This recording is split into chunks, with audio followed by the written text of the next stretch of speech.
Hi everyone, hope you're all well. Today I thought I'd do what I think is probably going to be an interesting top 10.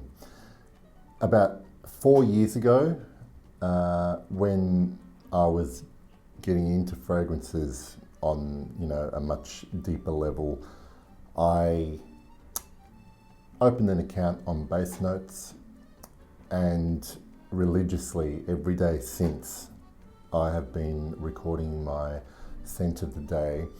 And today what I thought I'd do is, because you can go onto your account and have a look at what your most worn fragrances are, and you can do it for the last month, for the last year. But this one is all time, i.e. since I started recording it. So I'm going to go through my top 10 most worn fragrances since I started getting into fragrances and perfume, and it will be interesting because, for starters, there is going to be some fragrances here that I no longer own. Some fragrances, most of the fragrances in this list, I don't actually own a bottle of. I'll start going through them and I'll explain why some of these are my most worn. You have to understand, at the beginning of this process, I had less than 10 bottles, and so they were being rotated quite heavily. So it makes sense that some of these fragrances were worn very often back then, but maybe no longer my taste and perhaps not even in my collection anymore. So let's get started. Okay, so Pure Malt for me was one that, when I started reading fragrance forums and being involved in conversations about perfume, it became apparent to me that Pure Malt in particular was kind of pretty hyped up, as the popular fragrance before Aventus was released. So from memory, I think Pure Malt was released a year before Aventus, and this was the shit basically. And I enjoyed it. I got myself a decant early on, and then eventually a bottle. I think what happened with me and Pure Malt was that I kind of grew out of sweet gourmandy fragrance, and by the end I was kind of, even though I think it still smells nice, I really just didn't want to wear it anymore. So bye-bye Pure Malt. I actually handed it over to my son, who enjoys it. Okay, the Terre d'Hermes Parfum is an interesting one. I've actually had a 10ml decant for the better part of 3 years now, and I have enjoyed it up until recently, when the last couple of times I've worn it. It's not that the scent has changed. I think it's definitely a case here where my taste has probably changed a little bit, and now for a long time I was sure I was going to buy a bottle of Terre d'Hermes Parfum when my decant finished, but now I'm undecided.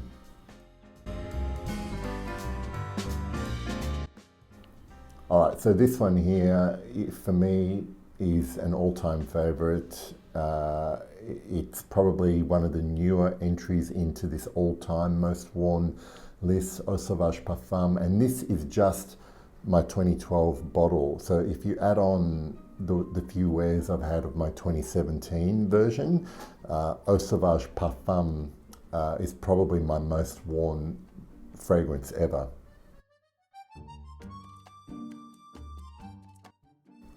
Okay, so again, victim of hype.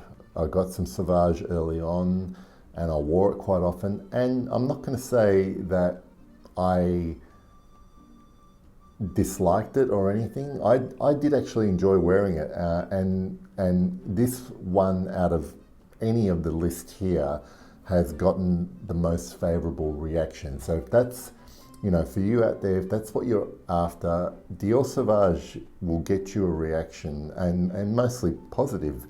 But with this one, again, And this is the EDT version. I never had a bottle. I only owned a bottle of the EDP.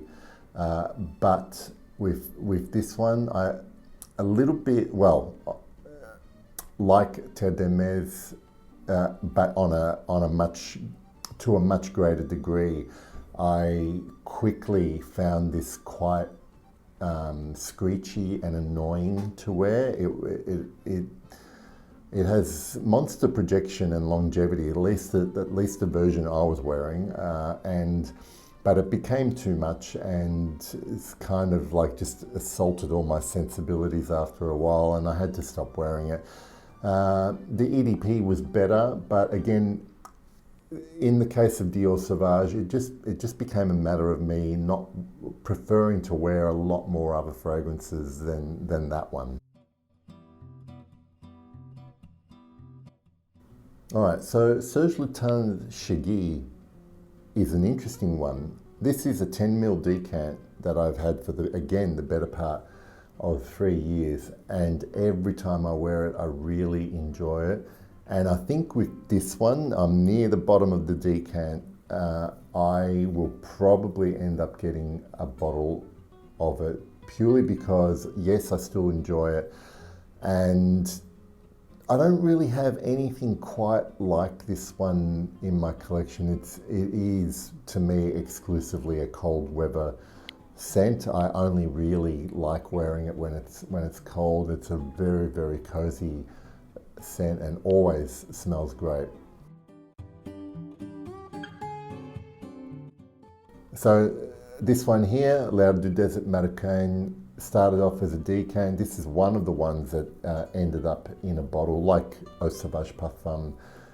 And yeah, I finished my initial decant, and I wanted it, and I got a bottle, and I still enjoy to this day. I was actually discussing this with someone the other day about how with this particular scent, when, in between wears, I don't really think about it that much. It never comes up in my mind when I'm thinking about my beloved, best loved fragrances and the ones that I'll always keep. Yet every time I wear it, I'm kind of just blown away by how good it is. And I actually have realized that I really love how dry it is, and it is the biggest thing that sets it apart from a lot of other amber-centric perfumes is the fact that it's very, very dry and kind of wears lightly. Also, I recommend, if you haven't tried it, wearing L'Herbe du Desert Marocain in summer and in warmer weather.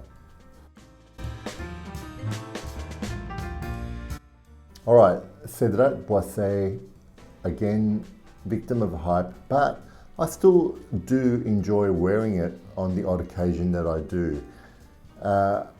Yes, I find it synthetic, but not in a negative way, such as that it will affect me wanting to keep wearing it.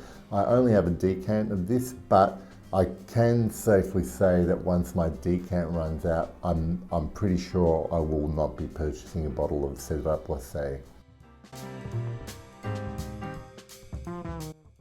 Tamdale EDT. The reason this was most up in this list is that I bought this very, very early on as one of the first niche fragrances that I bought, and it got a lot of wearings, and I still find it pleasant. It's a beautiful, woody, quiet perfume, and it certainly does evoke a particular mood when I do wear it. So it was in heavy rotation earlier on, and because I still wear it consistently, it's right up there with my most worn.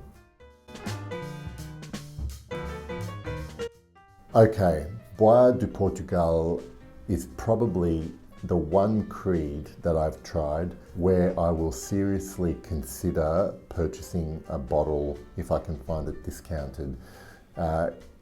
It is classic masculine, spicy woody with a beautiful sandalwood base. It has monstrous performance, and the reason this decant has lasted me so long is because I only ever need 2 or 3 sprays of it, and it just lasts and lasts and lasts.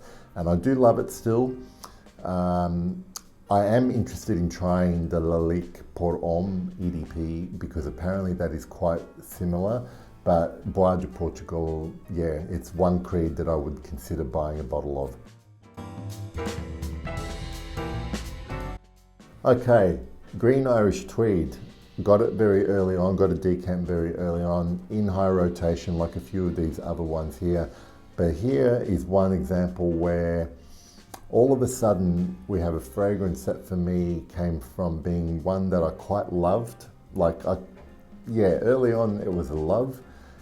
To the last few times I wore it, it really felt alien to me, in that I was not attached to the wearing of it. It was like a detach, and I was out of body experience thinking, wow, do I really want to smell like this? It's not bad. People who've smelled Green Irish Tweed can tell you it's not an offensive fragrance. It's a very recognizable fragrance once you've smelled it. I just didn't enjoy it anymore. It didn't feel like me anymore.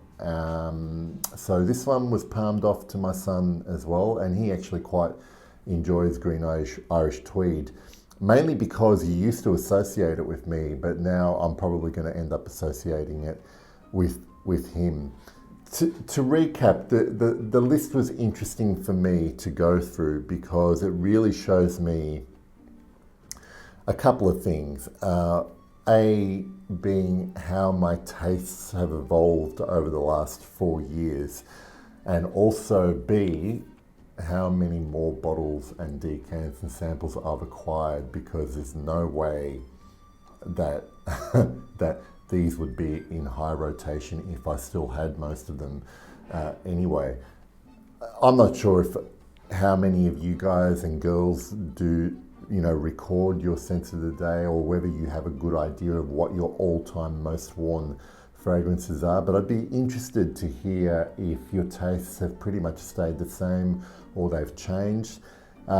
It will be interesting in another 4 years what this list would look like, and whether my tastes would have changed again. I just wonder sometimes if once you're in the fragrance collecting and trying and testing hobby for a while, whether you reach this kind of level in taste, this olfactory aesthetic, and you stay there, or whether you just keep evolving or do a full cycle. Who knows? In 4 years, I'll probably have a bottle of Sauvage again. I don't know. I'm not sure. But yeah, that was interesting. I hope you found it interesting, and I look forward to seeing you again. See you all later. Bye.